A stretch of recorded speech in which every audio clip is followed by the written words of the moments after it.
नमस्कार बच्चों।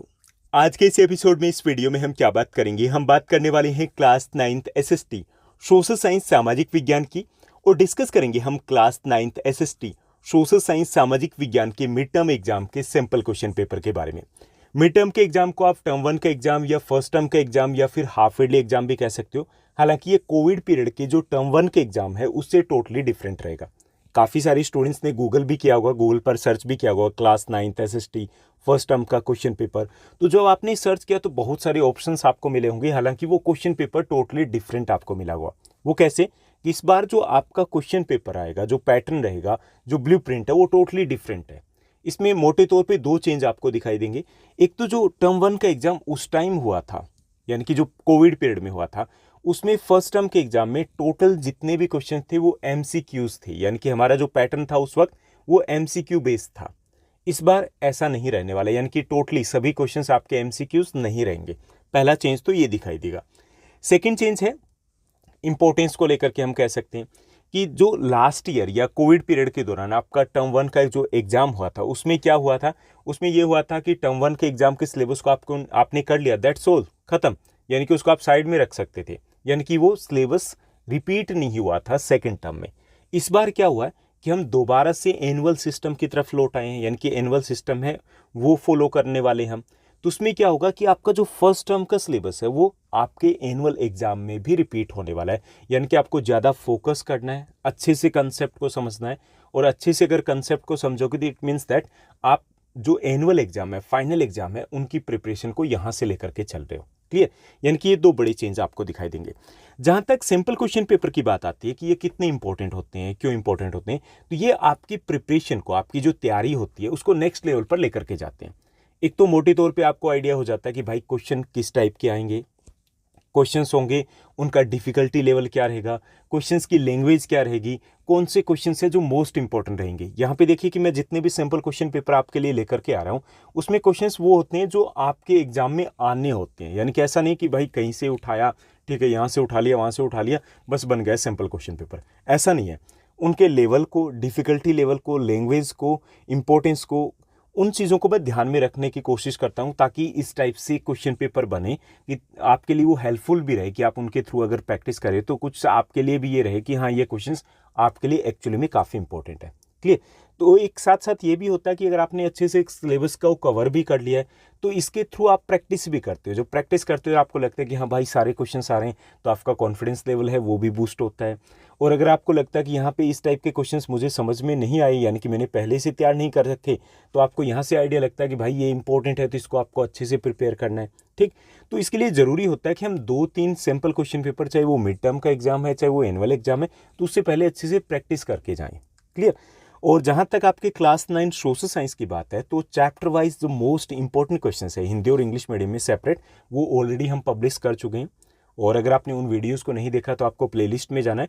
प्लेलिस्ट में क्लास 9 सोशल साइंस की मोस्ट इंपॉर्टेंट क्वेश्चंस की सीरीज़ को अलग से डाल दिया गया है। ठीक? तो वहाँ से आप सर्च कर सकते हो। वहाँ पर आपको मैथवर्क के भी सॉल्यूशन मिल जाएंगे, काफ़ी सारे और भी सिंपल क्वेश्चन पेपर हैं हम जो ऑलरेडी पब्लिश कर चुके हैं, तो वो भी वहाँ पर आपको मिल जाएंगे। अगर आपको लास्ट ईयर के सिंपल क्वेश्चन पेपर देखने तो वो भी वहाँ पर अवेलेबल है, यानी कि सारा जितना भी आपका सोशल साइंस का एसएसटी का कंटेंट है वो सारा एक जगह पर आपको अवेलेबल करवा दिया गया है। आज हम क्या डिस्कस करेंगे? आज हम डिस्कस करने वाले हैं एक और सिंपल क्वेश्चन पेपर को। यहाँ पे जोहार नवोदय विद्यालय हिसार लिखा है, हालांकि ये सिंपल क्वेश्चन पेपर मैंने तैयार किया तो कुछ तो लिखना था, तो मैंने थोड़ा फॉर ए चेंज मैंने ये मेंशन कर दिया है। क्लियर? हालांकि ये जो आपका सिंपल क्वेश्चन पेपर है ये एज पर बोर्ड सीबीएसई के पैटर्न के अकॉर्डिंग, यानी कि सीबीएसई क्लास 9th के लिए सिंपल क्वेश्चन पेपर है वो इश्यू नहीं करता है, वो 10th के लिए इश्यू करता है, 12th के लिए करता है, लेकिन 9th में 10th का पैटर्न ही फॉलो किया जाता है। तो वो एज पर पैटर्न है, यानी कि जैसा यहाँ पे दिया गया वैसा एज इट इज़ आपका एग्जाम रहने वाला है। ठीक? यानी कि पैटर्न सेम रहने वाला है। तो ये क्लास 9th का मिड टर्म एग्जाम का सिंपल क्वेश्चन पेपर है। सब्जेक्ट हमारा सोशल साइंस हो गया। टाइम आपका 3 आवर्स का रहेगा। मैक्सिमम मार्क्स हमारे 80 हैं। इंस्ट्रक्शंस को देख लेते हैं। इंस्ट्रक्शंस मैंने इंग्लिश में दिए हैं, बाकी सारा क्वेश्चन पेपर वो इंग्लिश और हिंदी दोनों मीडियम में हम डिस्कस करेंगे। ठीक? तो जनरल इंस्ट्रक्शंस की अगर बात की जाए तो सबसे पहले दिया गया कि इस सिंपल क्वेश्चन पेपर में टोटल कितने क्वेश्चन दिए गए? 37 क्वेश्चन इसमें ओवरऑल दिए गए। ठीक? ऑल क्वेश्चंस आर कंपलसरी, सारे क्वेश्चंस है वो कंपलसरी रहेंगे और कोशिश करना है कि इनको सीरियल ऑर्डर में ही आप इनको आंसर दो। ठीक। हालांकि मैंडेटरी नहीं है, लेकिन करो तो अच्छी बात रहेगी। इसके अलावा मार्क्स है वो इस सेक्शन के साथ हमने मेंशन कर दिए हैं। और 37A और 37B जो क्वेश्चन पेपर में क्वेश्चन नंबर है वो आपके मैप वर्क से रिलेटेड रहेंगे, हिस्ट्री और जियो दोनों से। इसके साथ साथ क्वेश्चन नंबर या ऑप्शंस है वो आपको ठीक से लिखने हैं और मैप को ठीक से अटैच करना है। यानी कि ये सारे जनरल से जो हर क्वेश्चन पेपर के साथ आपको इंस्ट्रक्शंस मिलते हैं वो यहाँ पे दिए गए। सबसे पहले हम सेक्शन ए की बात करेंगे। सेक्शन ए क्या है, यहाँ पे दिए गए हैं 20 MCQs क्वेश्चंस। यानी कि सेक्शन ए में टोटल कितने क्वेश्चंस है, 20, और सारे के सारे MCQs रहेंगे। देखिए करके इनके सॉल्यूशन को भी हम डिस्कस करते हुए चलेंगे। Who was the ruler of France at the time of the French revolution? फ्रांसीसी क्रांति के समय फ्रांस का शासक कौन था, यह हमें बताना है। तो इसमें हमें ऑप्शन दिए गए हैं, करेक्ट आंसर के ऊपर ही हम सीधा जाएंगे। तो वो करेक्ट आंसर आपका सी रहेगा, लुई 16। ओके, लुई 16 थे वो फ्रांस के उस वक्त रूलर, शासक या किंग थे। ओके, बड़े निकम्मे थे, इसी के कारण वहाँ फ्रांस की क्रांति होती है। एक बड़ा कारण ये भी था। उसके बाद सेकंड जो क्वेश्चन दिया गया है, सेकंड क्वेश्चन है what was the most famous club of France? France का सबसे लोकप्रिय क्लब कौन सा था उस वक्त जो काफ़ी ज़्यादा पॉपुलर था? तो उसमें करेक्ट जो आंसर रहेगा वो आपका ए हो जाएगा, that is the Jacobin club. Okay, तो जो ए है वो आपका करेक्ट आंसर रहेगा। उसके बाद नेक्स्ट जो क्वेश्चन दिया गया, नेक्स्ट क्वेश्चन है आपका third question, who was the president of the constitute assembly? Constitute assembly है उसके प्रेसिडेंट कौन थे? देखिए कॉन्स्टिट्यूट असेंबली के प्रेसिडेंट पूछा गया, न कि ड्राफ्टिंग कमेटी की। ये ध्यान रखना है, कंफ्यूज हो जाते हैं कई बार।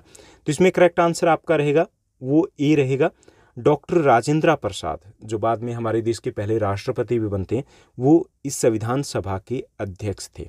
ठीक, यानी कि ए आपका करेक्ट आंसर रहेगा। उसके बाद नेक्स्ट जो क्वेश्चन दिया गया है, फोर्थ क्वेश्चन को देखिए। फोर्थ क्वेश्चन है आपका पोल साइंस में से, what was the apartheid? Okay, यानी कि पूछा गया कि रंग भेद की नीति क्या थी, ये हमें बताना है। तो इसमें ऑप्शन जो हमें 4 देंगे उसमें से करेक्ट जो आंसर रहेगा वो रहेगा A, discrimination on the basis of the colour of skin. यानी कि त्वचा के रंग के आधार पे जो भेदभाव था वो रंग भेद की नीति कहलाता है, जो कि साउथ अफ्रीका में, दक्षिण अफ्रीका में था। ठीक, उसके बाद फिफ्थ जो क्वेश्चन दिया गया, पांचवा हमारा प्रश्न है, ये आपके हिस्ट्री से रिलेटेड है। ओके, फर्स्ट चैप्टर उससे रिलेटेड है। The women in France win the right to vote in, women in France won the right to vote in, win नहीं वन आ जाएगा। यानी कि फ्रांस में महिलाओं को वोट डालने का अधिकार कब मिला, ये हमें बताना है। जिसका करेक्ट आंसर रहेगा ए, 1946 में जाकर के महिलाओं को वहाँ पर जो विमेन है उनको राइट टू वोट मिल पाया था। यानी कि ए आपका करेक्ट आंसर रहेगा। उसके बाद सिक्स्थ क्वेश्चन को देखिए, छठा हमारा प्रश्न दिया गया। सिक्स्थ क्वेश्चन है, name the 2 north eastern states of India. हमें बताना है, name the 2 north eastern states of India through which the tropic of cancer passes. Okay, किन्हीं 2 उत्तरी पूर्वी राज्यों के नाम बताने जहां से होकर के कर्क रेखा गुजरती है। जैसा कि मैंने चैप्टर में और मोस्ट इंपॉर्टेंट क्वेश्चंस की सीरीज में हम ऑलरेडी डिस्कस कर चुके हैं कि इसको याद करने एक सिंपल सा फॉर्मूला है, एक सिंपल सी एक लाइन है, मित्र पर गमछा झाड़। ओके, मित्र पर गमछा झाड़। ठीक, ये एक लाइन है, इसको याद रखना है। इन 8 राज्यों से होकर के जाती है हमारी कर्क रेखा। तो मी से हो गया मिजोरम, त्रै से हो गए त्रिपुरा, पै से पश्चिम बंगाल यानी कि वेस्ट बंगाल, रै से राजस्थान, गै से गुजरात, मैं से मध्य प्रदेश, छः से छत्तीसगढ़ और झार से हो गए झारखंड। अब देखिए नॉर्थ ईस्टर्न स्टेट्स कौन से हो गए, मिजोरम और त्रिपुरा। तो हमारा जो करेक्ट आंसर है वो करेक्ट आंसर हो जाएगा डी, मिजोरम एंड त्रिपुरा। ठीक, उसके बाद नेक्स्ट क्वेश्चन को देखिए। अगला जो हमारा 7th क्वेश्चन दिया गया MCQs में, 7th क्वेश्चन है, which of the following is included in the primary sector? इसमें से क्या है जो प्राथमिक क्षेत्र में सम्मिलित हैं, शामिल हैं? ओके, प्राइमरी सेक्टर में हमें बताना है। तो प्राइमरी सेक्टर में कौन सी एक्टिविटीज होती है? वो एक्टिविटीज जिसमें हम प्राकृतिक संसाधनों का प्रयोग करते हैं। ओके, तो विनिर्माण तो नहीं है, ये तो सेकेंडरी में आ गया। टूरिज्म ये टर्सरी में आ गया। संचार ये भी टर्सरी यानी कि तृतीय क्रिया में आ गया। तो प्राथमिक में आएगा फॉरेस्ट्री यानी कि वानिकी, वनों से लकड़ी काटना इत्यादि। ओके, तो सी आपका करेक्ट आंसर हो जाएगा। उसके बाद नेक्स्ट देखिए 8th हमारा क्वेश्चन दिया गया। 8th क्वेश्चन है कि which river is known as the south Ganga? किस नदी को साउथ गंगा या दक्षिण गंगा कहा जाता है? ओके, तो करेक्ट आंसर आपका ए रहेगा, गोदावरी नदी है उसको साउथ गंगा, दक्षिण गंगा, बूढ़ी गंगा, वृद्ध गंगा, ओल्ड गंगा, यानी इस प्रकार के कई सारे नामों से जाना जाता है कि वो साउथ की सबसे लंबी नदी है, जैसे कि गंगा नदी नॉर्थ की सबसे लंबी नदी है।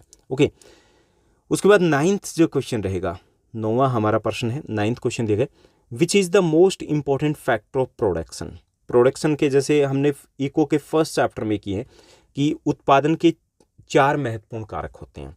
तो इन्होंने पूछा कि सबसे इंपॉर्टेंट कौन सा है, तो इसमें करेक्ट आंसर आपका डी रहेगा, ह्यूमन रिसोर्सेज, मानव संसाधन वो सबसे इंपॉर्टेंट है।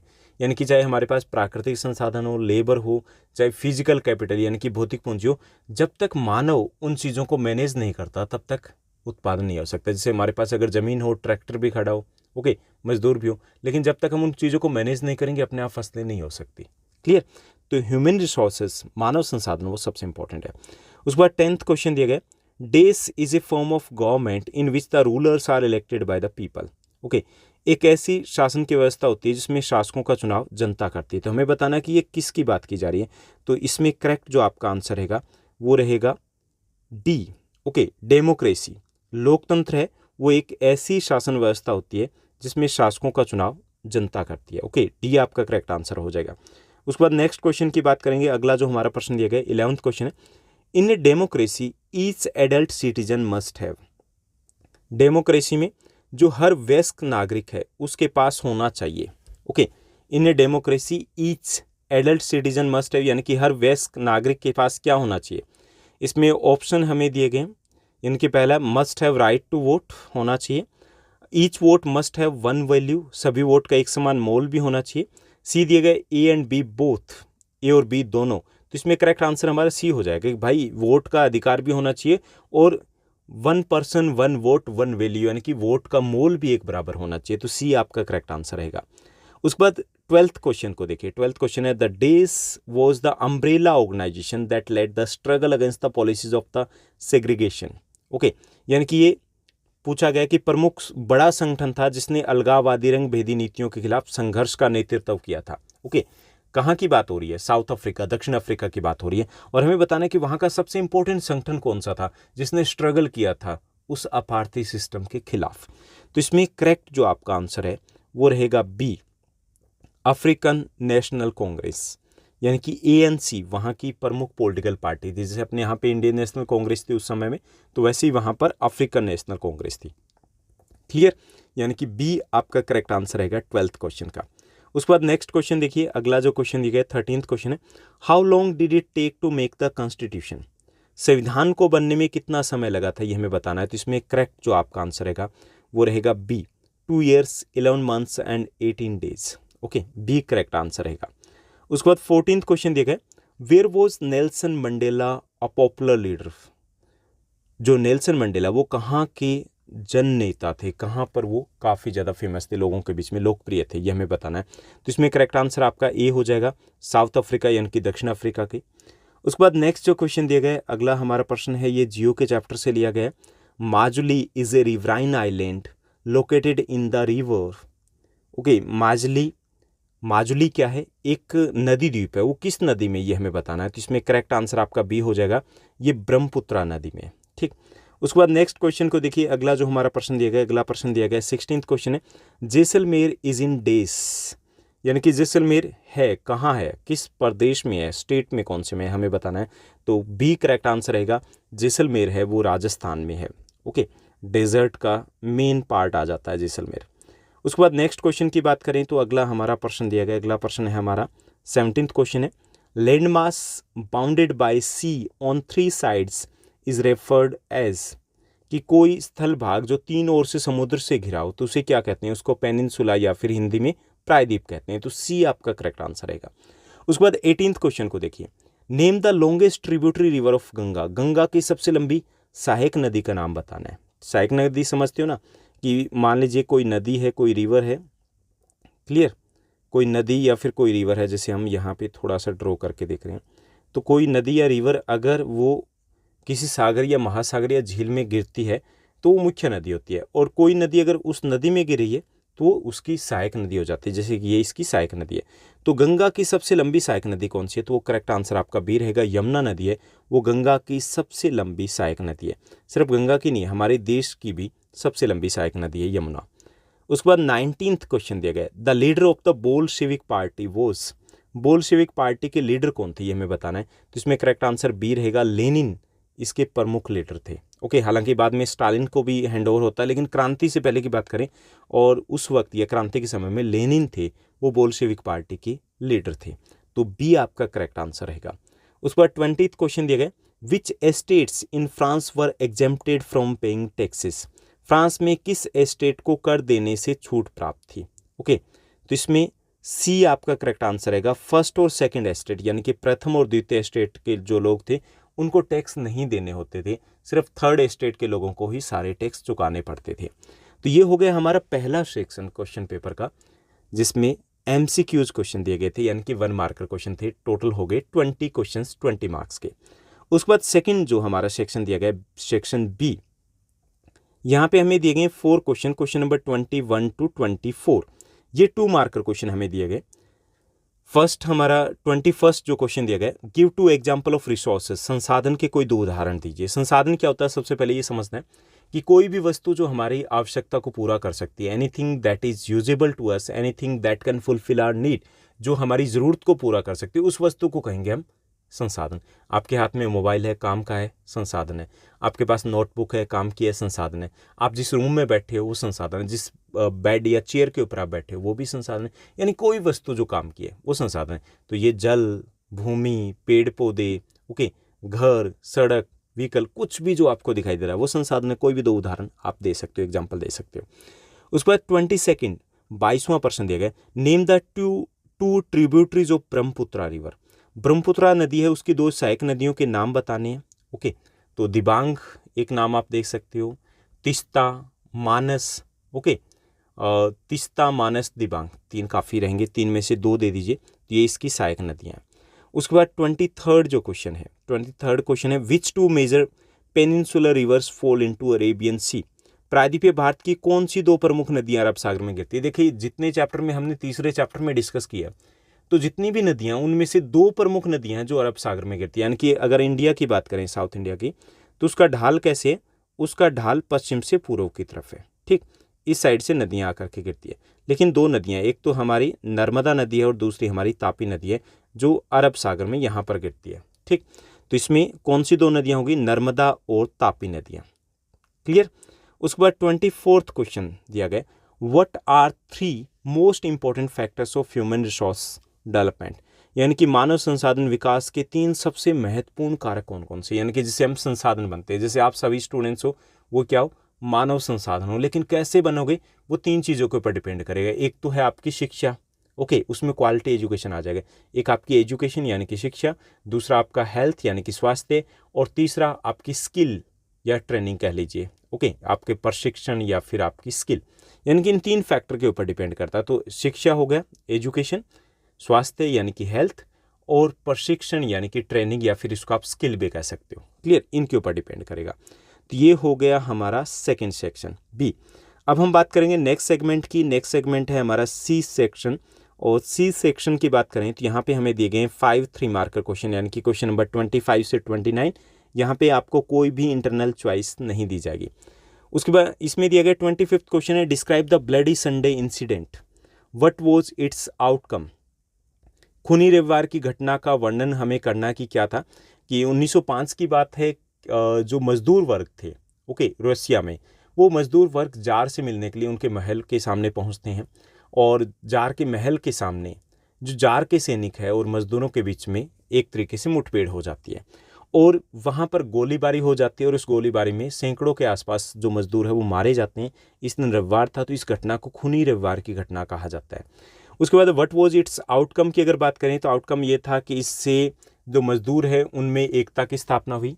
इसके साथ ही जो एक और जो आउटकम था कि 1905 की क्रांति की शुरुआत हो जाती है, और उसके बाद ड्यूमा का गठन किया जाता है, जो रूस की पार्लियामेंट है। ओके, 2 ही लिख सकते हो। एक तो ये कि 1905 की रूस की क्रांति की शुरुआत होती है इस घटना के बाद, और दूसरा ये कि रूस में ड्यूमा यानी कि वहाँ की संसद का गठन कर दिया जाता है। तो ये 2 यहाँ के आउटकम थे।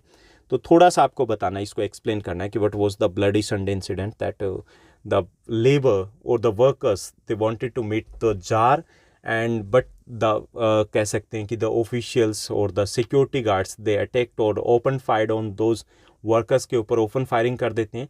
And in that incident the hundreds of people और द वर्कर्स किल्ड, वो मारे जाते हैं। And that was the beginning of the 1905 Russian revolution की शुरुआत हो जाती है। And after that the Duma was also constituted, यानी कि ड्यूमा का भी गठन हो जाता है। क्लियर, इतना बताना आपको। यानी कि दो अलग अलग तरीके से आप बताओगे, पहले एक पार्ट का आंसर दोगे, उसके बाद सेकंड पार्ट का आपको आंसर देना है। उसके बाद 26th क्वेश्चन है, why is democracy considered the best form of government, briefly describe any 3 reason, 3 कारण ही बताने। फर्स्ट सबसे पहले बताएंगे this is people's own government, ये लोगों की अपनी सरकार होती है। People can choose their rulers and people can choose their government and people can change their government. सबसे पहले बताओगे कि यहाँ पे लोगों की खुद की सरकार होती है, लोग अपनी सरकार को खुद चुन भी सकते हैं और उसको बदल भी सकते हैं। ओके, पहला। दूसरा बताओगे कि in democracy there is a rule of law, कानून का शासन होता है, यानी कि चाहे वो पीएम हो चाहे पीएन हो, सारे एक बराबर होते हैं। तीसरा, there is one person one vote one value, democracy में एक व्यक्ति का एक वोट होता है और एक जैसी वैल्यू होती है। तो मतलब एक ये भी एक बेटर फीचर होता है, ये आप बता सकते हो। And better decisions are taken in the democracy, ये भी कह सकते हैं यहाँ पे डिसीजन बेटर लिए जाते हैं क्योंकि काफ़ी सारे लोग मिल करके डिसीजन लेते हैं। तो कोई 3-4 फीचर आप बता सकते हो, ठीक। या इसको अलग अलग भी कर सकते हो कि लोग अपनी सरकार को खुद चुनते हैं, अलग अलग ये भी लिख सकते हो कि उसको बदल भी सकते हैं, बाकी में ऑप्शन नहीं होती है, ठीक। तो आपको कोई 3 बताने, तो बहुत सारे होते हैं। उसके बाद what do you mean by the preamble, explain any 3 features of the preamble of our constitution, प्रस्तावना से आप क्या समझते हैं और हमारे संविधान की प्रस्तावना की कोई 3 विशेषताओं को वर्णन कीजिए।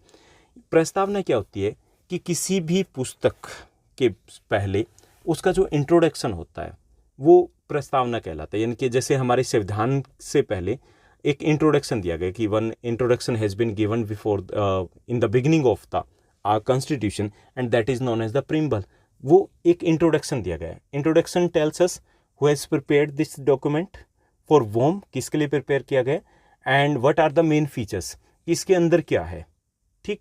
यानी कि प्रस्तावना क्या होती है कि किसी भी दस्तावेज से पहले उसका जो परिचय दिया जाता है उसे हम प्रस्तावना या उद्देशिका बोलते हैं। और उद्देशिका हमें बताता है कि किसने तैयार किया, किसके लिए तैयार किया और इसके अंदर क्या है, ठीक। जैसे बुक से पहले हमें दिया जाता है तो वो इसी टाइप से होता है। उसके बाद अगर मेन फीचर्स की बात करें प्रस्तावना की, तो पहला इसकी विशेषता लोकतांत्रिक देश की, हमारी प्रस्तावना से हमें पता चलता है कि हमारे देश को लोकतांत्रिक देश घोषित किया गया। क्लियर, डेमोक्रेटिक कंट्री डिक्लेयर किया गया। It means that the people can choose their own government, लोग अपनी सरकार को खुद चुन सकते हैं। Republic, India has been declared as a republic country. It means that हमारे देश के जो मुखिया, रिपब्लिक कंट्री कौन सी होती है, जहाँ का हेड ऑफ द कंट्री है वो इलेक्टेड होता था। हमारे देश में मुखिया राष्ट्रपति वो चुने जाते हैं। इसके अलावा सेक्युलर कंट्री, एंड जो हमारी प्रिम्बल है that also tells us that India है is a secular country. It means that we don't have any official religion, हमारा नहीं है, यानी कि हम धर्मनिरपेक्ष देश भी हैं। तो कोई 3 एक फीचर जो वहाँ पे प्रस्तावना में प्रिम्बल में दिए होते हैं वो 3 एक्सप्लेन कर दोगे, वो उसका फीचर हो गया। क्लियर। उसके बाद 28th क्वेश्चन है कि right 3 difference between the western and eastern coastal plain है, उनमें हमें डिफरेंस बताना है। तो सबसे पहले मैं आपको बता दूं, इस टाइप का एक डायग्राम भी आप बना सकते हो वेस्टर्न और ईस्टर्न कोस्टल प्लेन में। तो यहाँ पे वेस्टर्न घाट आ गया, यहाँ पे ईस्टर्न घाट आ गया। तो ये है ईस्टर्न कोस्टल प्लेन और यहाँ पे वेस्टर्न कोस्टल प्लेन। तो सबसे पहले बताओगे कि पश्चिमी तटीय मैदान है वो पश्चिम में है, पूर्वी तटीय मैदान पूर्व में। पश्चिमी तटीय मैदान है वो पश्चिमी घाट और अरब सागर के बीच में, ये पूर्वी घाट और बंगाल की खाड़ी के बीच में। पश्चिमी तटीय मैदान है ये कम चौड़ा है, ये ज़्यादा चौड़ा है। ये कम उपजाऊ है, ये ज़्यादा उपजाऊ है। ये कृषि के लिए कम उपयुक्त है, ये ज़्यादा उपयुक्त है। इसमें कम डेल्टा है, इसमें ज़्यादा डेल्टा है, यानी कि भी ये चीज़ें आपको लिखनी है। उसके बाद नेक्स्ट है कि प्लेट की name all 3 types of the plate moments, plate की सभी तीनों प्रकार की गतियों के नाम बताने हैं। There are the 3 types of the plate moments, 3 type के प्लेट मोमेंट होती है। इस टाइप के डायग्राम बना करके बता सकते हो। सबसे पहले ये हो गया कि when 2 plates come closer to each other, कि जब 2 प्लेटें एक दूसरे के पास आती है तो उसको बोलते हैं convergent moment. Okay, convergent moment हो गया पहला, इसको बोलेंगे अभिसारी गति। दूसरा होता है जब 2 प्लेट हैं वो एक दूसरे से दूर जाती है, तो डी से दूर और डी से डिस्टेंस होगा। When 2 plates move away from each other, उसे बोलते हैं डाइवर्जेंट, यानी कि अपसारी गति।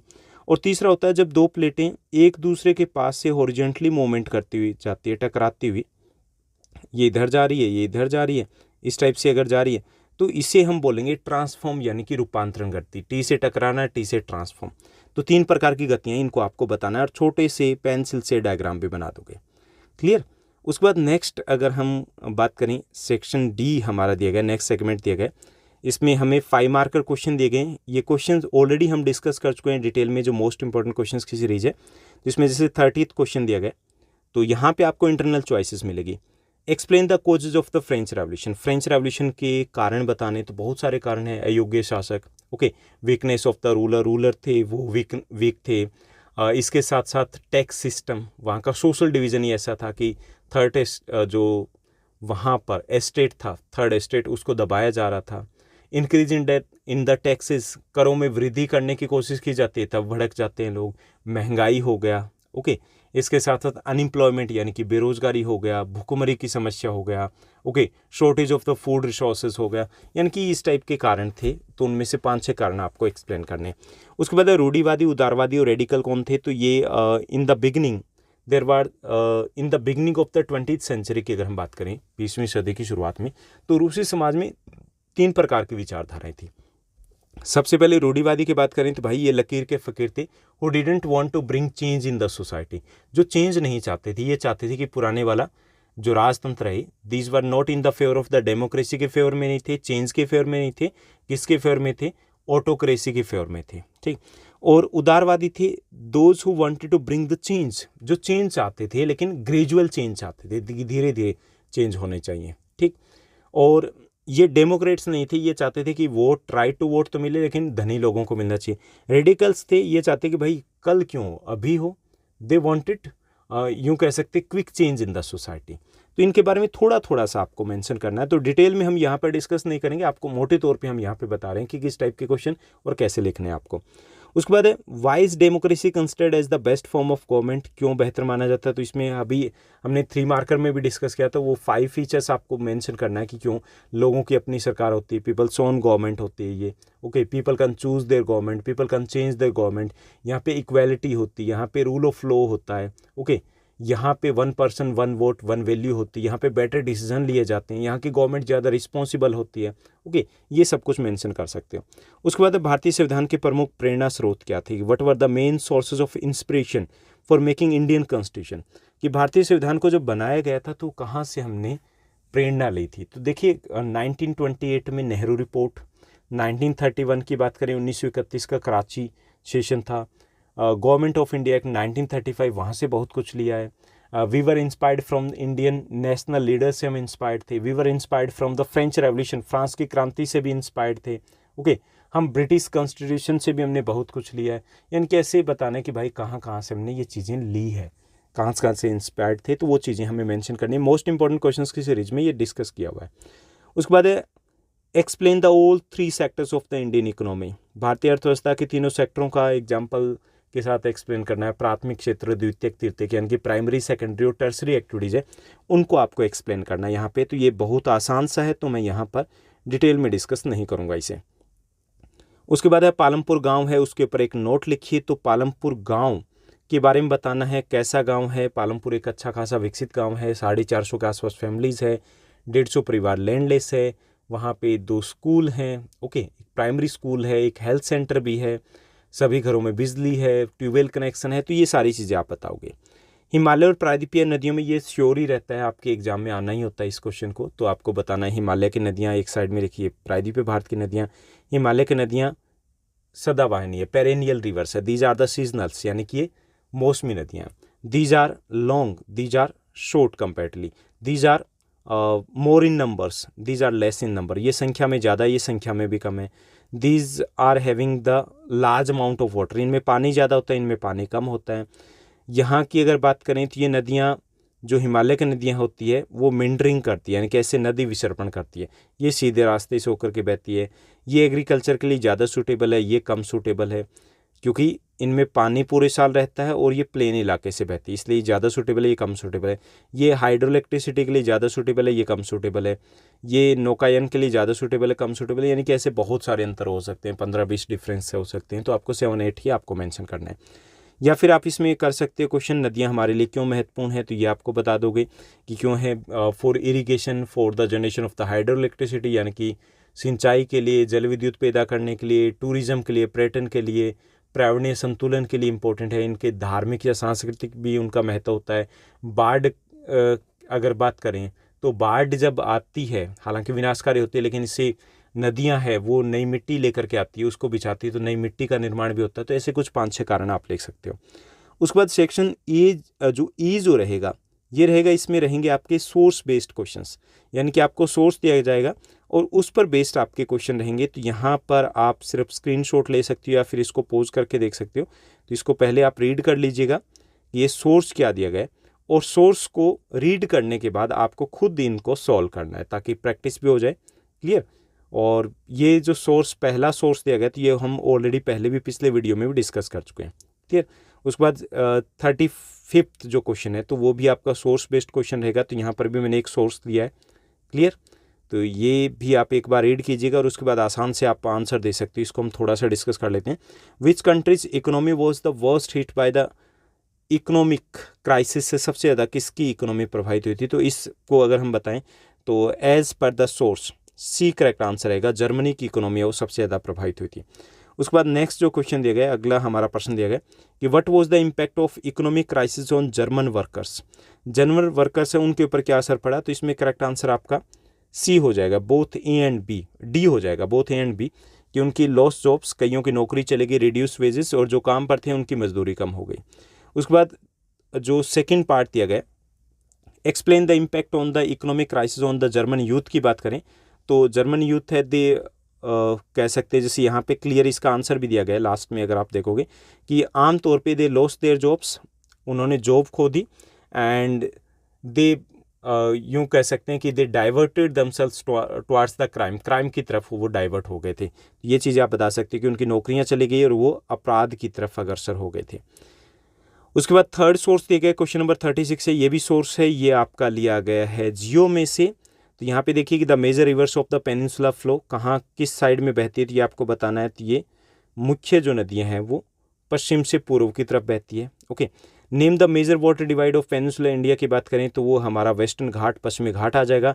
प्रायद्वीपीय भारत की उन दो नदियों के नाम बताने जो ज्वार नदमुख का निर्माण करती है, तो नर्मदा और तापी आ जाएगी। ठीक। उसके बाद सेक्शन एफ जो दिया गया है, सेक्शन एफ की बात करें तो एफ सेक्शन में क्या दिया गया, इसमें हमें 37A और 37B दो क्वेश्चन दिए गए।